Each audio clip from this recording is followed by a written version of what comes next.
म स्पेनमा 1 वर्ष भयो बसेको, ल्याङ्ग्वेज पढ्दैछु। यो ल्याङ्ग्वेज पढेकै आधारमा मैले वर्क पर्मिट अथवा रेजिडेन्सी एप्लाई गर्न मिल्छ त भनेर एकजना भाइले सोध्नुभएको रहेछ। म तपाईँलाई के भन्छु भने, यदि नेपालबाट तपाईँ आउँदाखेरि नै स्टुडेन्ट भिसा एप्लाई गरेर आउनुभएको छ ल्याङ्ग्वेज पढ्नको लागि हो भने तपाईँलाई मिल्छ, तपाईँले एप्लाई गर्न मिल्छ। म वर्क पर्मिट लिन्छु, रेजिडेन्सी लिन्छु भनेर एप्लाई गर्न मिल्छ।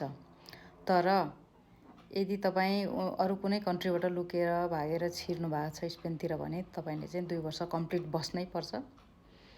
अनि 2 वर्ष कम्प्लिट भइसकिसकेपछि नेपालबाट एउटा केही क्रिमिनल रेकर्ड नभएको पुलिस सर्टिफिकेट, जसलाई एन्टेसिडेन्टिस पेनालिस भनिन्छ स्पेनमा, त्यो अनि 2 वर्ष कम्प्लिट भएको एउटा यहाँको इम्पार्दोनामिएन्तो र कामको कन्ट्र्याक्ट, यति 3टा कुरा भयो भने चाहिँ तपाईँलाई कसैले 4 घन्टाको कन्ट्र्याक्ट दिन्छ दिनको, अथवा 8 घन्टाको कन्ट्र्याक्ट दिन्छ। त्यसको भनेको मतलब चाहिँ हप्ताको 40 घन्टा अथवा 20 घन्टा, 20 घन्टाको कन्ट्र्याक्टले पनि तपाईँ एप्लाई गर्न सक्नुहुन्छ।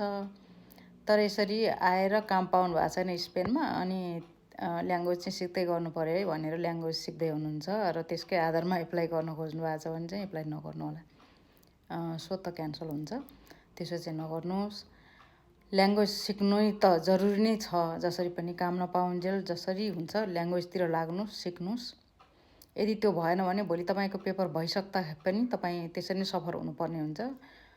नेपाली अथवा इन्डियनसँग मात्रै काम गर्नुपर्ने हुन्छ सधैँ, ल्याङ्ग्वेज छैन भने। ल्याङ्ग्वेज भन्ने कुरा एकदम एसेन्सियल हो, त्यसलाई चाहिँ पूर्ण तरिकाले तयार गर्नु होला। आफू पेपर एप्लाई गर्ने बेलासम्ममा बोल्न सक्ने भइसक्नुपर्छ। काहीँ काम खोज्न जाँदाखेरि पनि कसरी एप्लाई गर्ने त, मलाई काम चाहियो भन्नलाई पनि ल्याङ्ग्वेज चाहियो नि त। ल्याङ्ग्वेज भन्ने कुरा एकदम इम्पोर्टेन्ट छ। त्यसैले ल्याङ्ग्वेज चाहिँ सिक्दै गर्नुहोस्। तर त्यो ल्याङ्ग्वेज मात्रै सिकेको आधारमा चाहिँ तपाईँले स्टुडेन्ट हो, मलाई चाहिँ वर्क पर्मिट चाहियो भनेर 1 वर्षैमा एप्लाई चाहिँ गर्न सक्नुहुन्न है, 2 वर्ष लाग्छ।